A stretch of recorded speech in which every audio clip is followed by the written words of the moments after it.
Represent చేశారు. Friends,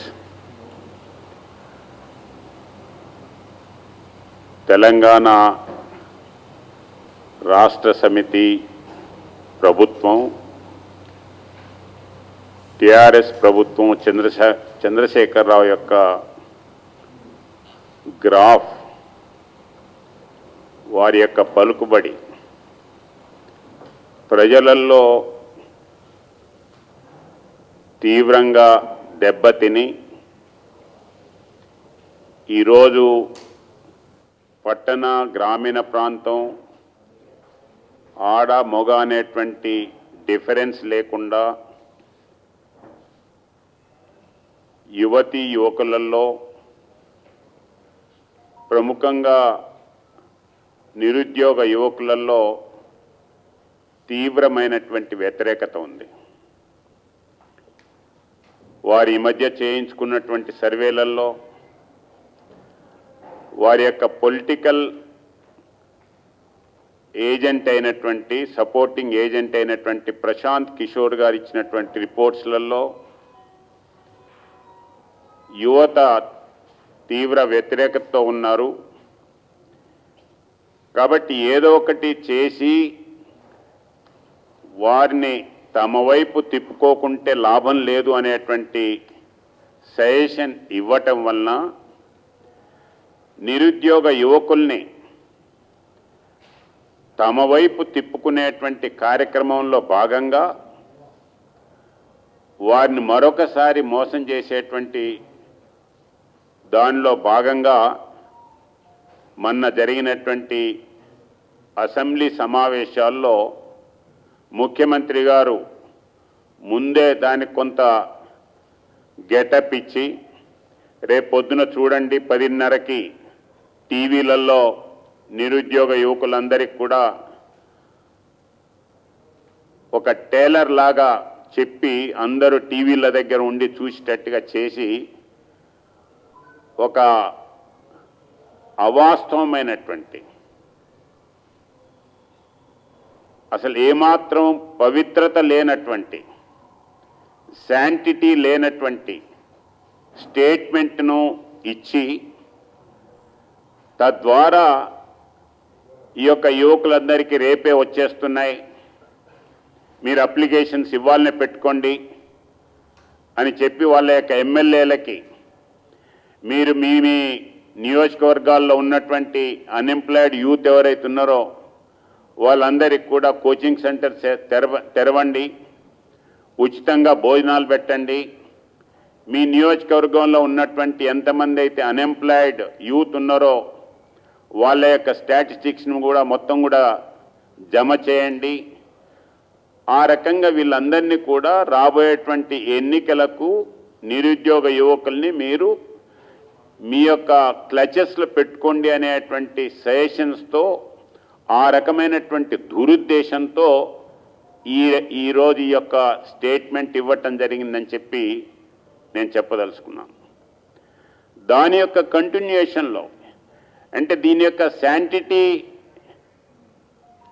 ఏంటిది అని క్వశ్చన్ చేయటానికి గతంలో ఇదే రకమైనటువంటి స్టేట్మెంట్స్ అసెంబ్లీ ద్వారా కూడా అనేక అబద్ధపు వాస్తవాలని ప్రచారం చేశారు. ఒకటి కాదు, రెండు కాదు. గతంలో కూడా చీఫ్ సెక్రటరీ తోటి స్టేట్మెంట్ ఇప్పించాడు, ఇదిగో అయిపోతుంది, మేము ప్రాసెస్ చేస్తున్నాము అనే పద్ధతిలో గతంలో స్టేట్మెంట్ ఇచ్చారు. ఇంకా దుర్మార్గమైనటువంటి దీంతో ఏంటంటే కొన్ని కేసెస్లో పర్టికులర్గా అన్ఎంప్లాయిడ్ యూత్ని రెగ్యులర్ చేస్తున్నామనేటువంటి దీంతో, కొంతమంది టెంపరీ ఉద్యోగస్తుల్ని పర్మనెంట్ చేస్తున్నామనేటువంటి దీంట్లో పర్మనెంట్ చేసినామని చెప్పి ఎలక్ట్రిసిటీ బోర్డుకు సంబంధించినటువంటి ఎంప్లాయీస్ని వారు గవర్నర్ ప్రసంగంలో కూడా మేము రెగ్యులరైజ్ చేసినామని చెప్పించారు. కానీ ఈ రోజుకి అది జరగలేదు. ఈరోజు నిరుద్యోగ యువకులందరూ కూడా నిజమే కదా, ఇవాళ మేము అప్లై చేసుకోమన్నారు కాబట్టి అప్లై చేసుకుందాం తొందరపడి అని చెప్పి ఈ సేవ దగ్గరికి మీ సేవ దగ్గరికి వెళ్ళి మేము అప్లై చేసుకుందామనంటే మా దగ్గర ఏం సమాచారం లేదు, మాకేం ఇన్ఫర్మేషన్ రాలేదు. కలెక్టర్ దగ్గర పోయి కలెక్టర్ ఆఫీసులో అడిగితే వాళ్ళందరూ కూడా ఈ యొక్క నిరుద్యోగ యువకుల్ని అవహేళన చేస్తూ మాట్లాడుతున్నారు. ఈ యొక్క ముఖ్యమంత్రి స్టేట్మెంట్కి ఏమన్నా విలువ ఉందా? ఆయన రాత్రి ఇచ్చినాడా, పగలిచ్చినాడా, సోయిలో ఉండి ఇచ్చినాడా, సోయిలో లేకుండా ఇచ్చాడా? ఈరోజు చంద్రశేఖరరావు ముఖ్యమంత్రి స్టేట్మెంట్ అనంటే గ్రామాలలో తుపాకి రాముడు మాట్లాడినట్టుగా, పిట్టల దొర మాట్లాడినట్టుగా ఆ యొక్క స్టేట్మెంట్స్ ఉన్నాయి తప్ప ఇంకోటి కాదని చెప్పి అవహేళన చేస్తూ ఈరోజు మాట్లాడుతున్నారు. దీనికి ఇది వాస్తవం అని చెప్పటానికి నేను కొన్ని మీ దృష్టికి తేదలుచుకున్నాను. అసలు నిన్న చీఫ్ సెక్రటరీ డిపార్ట్మెంట్స్ అందరినీ పిలిచి డిపార్ట్మెంట్ వారీగా ఎక్కడెక్కడున్నాయి, ఏం పోస్టులు ఉన్నాయి అని చెప్పి నిన్న మీటింగ్ పెట్టారని చెప్పారు. ఆ మీటింగ్లోనే మేము వివరాలన్నీ తీసుకుంటాం, ఫైనాన్స్కి పంపిస్తామని అన్నారు. తర్వాత మొన్న ఇచ్చినటువంటి స్టేట్మెంట్కి శాంటిటీ అనేటువంటి పదం పదే పదే వాడుతున్నాను. ఎందుకనంటే ఆ పవిత్రత ఎక్కడుంది? దాని క్యాబినెట్ అప్రూవల్ ఉందా? ఫైనాన్స్ డిపార్ట్మెంట్ యొక్క అప్రూవల్ ఉందా? వాటి యొక్క డీటెయిల్స్ అన్ని కూడా తీసుకొచ్చారా? నోటికి వచ్చినట్టు ఒక స్టేట్మెంట్ ఇచ్చేసి ప్రజలను మభ్యపెట్టాలని చెప్పి చూడటం తప్ప ఇంకోటి కాదు. అసలు వీటికి ఆ యొక్క అవసరం ఏముంది? ఫైనాన్స్ యొక్క అవసరం ఉంది అని అంటే మీరు చెప్పండి ఉంది అని. ఫైనాన్స్ అప్రూవల్ అవసరం లేదు అని అంటే లేదు అని మాట్లాడండి. గతంలో శాంక్షన్ చేసినటువంటి పోస్టులు ఏవైతున్నాయో వాటికి ప్రత్యేకంగా తిరిగి ఫైనాన్షియల్ అప్రూవల్ తీసుకోవాల్సినటువంటి అవసరం లేదు. గతంలో ఈ శాంక్షన్ అయినాయనంటే గతంలో ఈ ప్రభుత్వం 2018 ఎన్నికల కంటే ముందు పిఆర్సి కమిటీ వేసేటప్పుడు బిస్వాస్ కమిటీ వేయటం జరిగింది. ఆ కమిటీ రిపోర్ట్ ఇచ్చింది. ఈ చంద్రశేఖరరావు వేసినటువంటి కమిటీ అది. ఆ కమిటీ రిపోర్ట్లో 4 లక్షల పైన ఉద్యోగాలు ఉన్నాయి, శాంక్షన్ పోస్టులు. దాంట్లో 3 లక్షలు మాత్రమే ఈరోజు వర్కింగ్లో ఉన్నారు. ఇంకా 191,000 ఉద్యోగాలు ఖాళీగా ఉన్నాయి. వీటిని భర్తీ చేయవలసినటువంటి అవసరం ఉంది అని చెప్పి వారు చెప్పారు.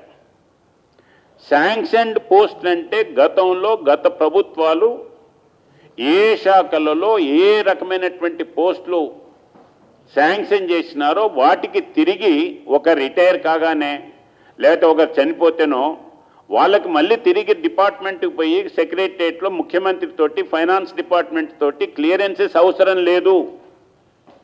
నేను చెప్పింది అవాస్తవం అయితే ఈరోజు గవర్నమెంట్ని దీన్ని కండెమ్ చేయమనండి.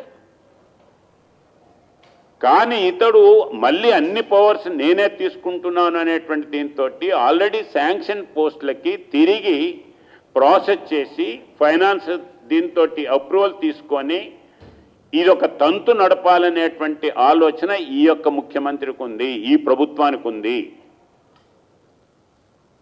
అందుకనే నిన్న చీఫ్ సెక్రటరీ గారు మీటింగ్ పెట్టి వీటినన్నిటిని తీసుకొని ఇది ఫైనాన్స్ పంపిస్తాం, దీని తర్వాత ఇది చేస్తాం ఇది చేస్తామని చెప్పి మాట్లాడుతున్నారు. కాబట్టి మళ్ళీ ఫైనాన్స్ పోతుంది అని అంటే దీని యొక్క అర్థం డిలే చేయటం తప్ప ఇంకోటి కాదు. దీని పేరు మీద నేను ఇంతకుముందే చెప్పాను, నిరుద్యోగ యువకులకి మోసం చేయటం. అందుకనే నిరుద్యోగ యువకుల్ని వీళ్ళు చేసేటువంటి ఎమ్మెల్యేల ద్వారా కోచింగ్ సెంటర్స్ పెట్టి వాళ్ళ యొక్క ద్వారా ఫ్రీగా ఫుడ్ ఇస్తున్నాం, ఫ్రీగా ఇవి చేస్తున్నాం అనేటువంటి దీంట్లో వాళ్ళ యొక్క స్టాటిస్టికల్ డేటా అంతా తీసుకొని చేయాలనేటువంటి పద్ధతి ఆ యొక్క ఆ క్లచెస్లో పడుతున్నారు. కాబట్టి నిరుద్యోగ యువకుల్ని నేను జాగ్రత్త పడమని చెప్పి రిక్వెస్ట్ చేస్తున్నాను. ఈ ట్రాప్లో పడకండి. ఎందుకనంటే దీని ప్రాసెస్సే ఉంది. ఈ ప్రాసెస్ ఎంత అవుతుందనంటే నెక్స్ట్ ఎలక్షన్స్ ఎప్పుడు